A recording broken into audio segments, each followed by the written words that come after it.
Modifications are a part of video game culture that have existed for decades, as they help to enrich a person's own experience if they so want to, or go as far as to make a project big enough for a majority of people to play. Some companies are fine with making mods, such as Valve, who are well known for creating the Gold Source and Source engine, having it been made to also allow for modding, so if anyone wanted to make their own games using their engine, they could. Actually, some mods ended up becoming so popular that they even got noticed and picked up by Valve, such as Day of Defeat, Counter-Strike, and yes, Team Fortress.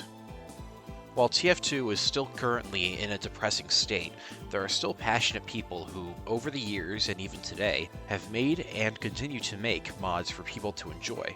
Some of them being big-name game modes like Versus Saxton Hale and Death Run. While it'd be cool to deck out your entire game with all sorts of mods and pop into a Valve server, sadly, that is not the case anymore, since as of a couple of years ago, they changed their server settings to SV Pure 1.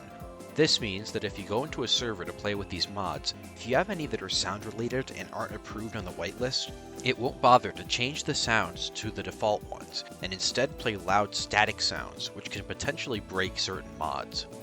I can imagine people who do use mods wonder why Valve would do something like this if they say they're okay with modding. The reason is to prevent people from using mod exploits in their servers, which can give people the upper hand without the need to use bigger name cheats like LMAO box.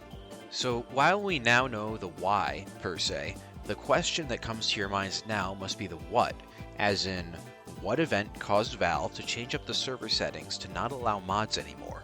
There are actually a couple of reasons, but while I do not know them, the one I am going to talk about is not only the one I have seen a few people talk about the most, but is actually one I witnessed firsthand, and really helped cause Valve to finalize their decision to wreck modding for their servers.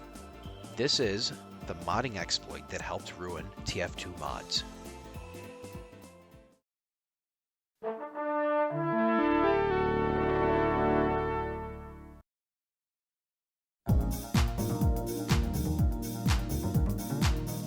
The incident where this exploit took place was in 2014 on the prominent modding website Game Banana, or formerly known as FPS Banana. Game Banana is a site dedicated to letting people create mods for all sorts of games, with such games being hosted on there like Smash Bros. Ultimate and, of course, Team Fortress 2. If you go to look at the rules of the site for the TF2 section now, there's one rule that's present that states, exploits that bypass SV Pure settings are not allowed. When scrolling through the old 2014 rules for Game Banana though, there isn't any that actually bans exploits on there. Hence why I imagine something like this would be allowed. Remember this for later, as we'll be coming back to the reasoning for it. On September 5th, 2014, a user by the name of Wolf would release the Super Exploit Pack, and from the description, it tells the readers that this mod is undetectable as the mods within it are combined with other cheats from two other users. You can also see from these screenshots that it is a big deal, as something like this is straight up game breaking. If you are in the shoes of the staff of this site, your basic response would be to remove the mods and coinciding cheats made by contributors, then permanently banning the uploader. But if that happened, we wouldn't be discussing this now, would we? The mod continued to be on the site for over a month, causing a lot of off-site outrage from places like Reddit, and as for the site's members who commented on this submission, a lot of the responses that you can see on screen were actually fine with it being on there, with seemingly very little amount of people actually being worried or complaining about it. It's extremely baffling that the people on this site don't care that both a person is literally giving away free cheats disguised as a mod, and the moderators are not doing their job by getting rid of it. The moderators would slap a notice as late as October 22nd, stating, "This isn't a real hack because this is just a mod, and since we follow Valve's rules, this is allowed to stay up." As a witness to this event, it boiled my blood that they just let this stay, despite the outcry from outsiders. As time went on and this mod continued to get more and more downloads, Valve would eventually notice this situation and step in. It was time to put an end to it, in Valve fashion.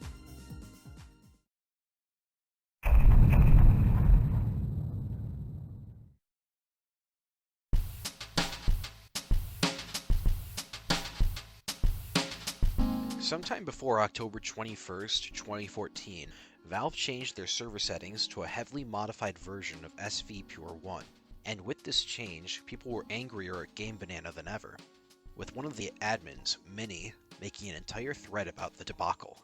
For the people who don't want to pause and give it a read, I'll give you all a TLDR. Minnie is upset that Game Banana is getting criticized for hosting a literal cheat pack on their website, and then asks, well, we've always allowed mod packs that allow you to get the advantage over other people. Look at these mods, for example. One obviously helps you to cheat to a lesser extent, and the other is a goofy mod that, while unintentional, somehow lets you cheat. How can we tell when something is meant to be deliberate or not? This is a bad example, because not only do they admit to allowing cheat mods in various sections of their site from the start, with them using the skin you saw on screen, but the other example they use in their highlighted threads is a very stylized, cartoony Counter-Strike mod. There are big differences between things like a skin that, while it gives an advantage, at most makes you brightly colored, as well as using a cartoony mod just because you like it, and then comparing it to cheats that straight up tell you that it's a mega exploit pack and literally shows off wall hacks in their screenshots. Apparently, with the staff at the time, they had trouble understanding a situation that could have been handled so easily. It doesn't help that, like I said, they also admit that they allowed other cheat mods on their site from the beginning. From what responses I could find in this thread, the community itself was rightfully upset that not only did the staff do such a shoddy job at taking care of this, but willingly let this mod spread more and more that it ended up helping ruin TF2 mod usage in Valve servers.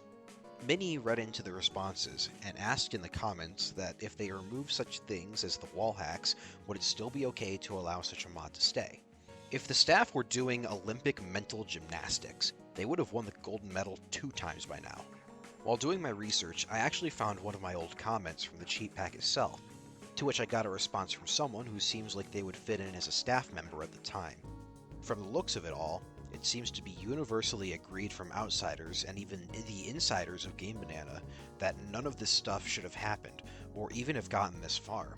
How the staff handled it after this thread was even worse, as they decided to keep the mod up as far as 2018, with a person by the name of Alice reporting that someone on Reddit talked about how they still allowed it to stay on their site.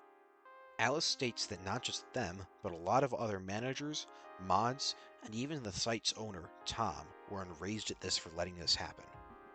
In the comments, Tom posts about how this mod circumvented a lot of the failsafes the site put in place, from letting the mod stay, which caused a lot of controversy, to reporting the mod requiring people to log in.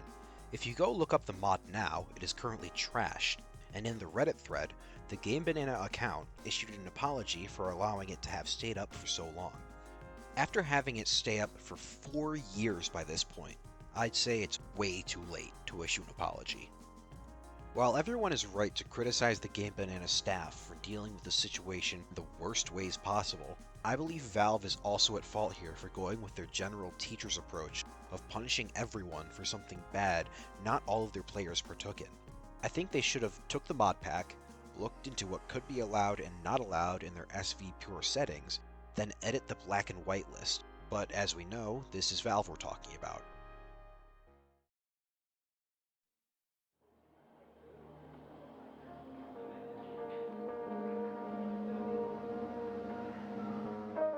As it stands, Game Banana has made it a priority, from the looks of it, to not allow any more cheat or advantageous related mods on their site anymore, which is good, but should have been a basic rule from the start.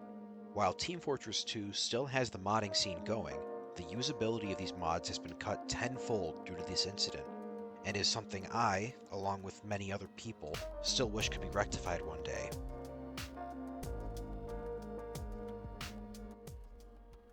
Thank you all for watching.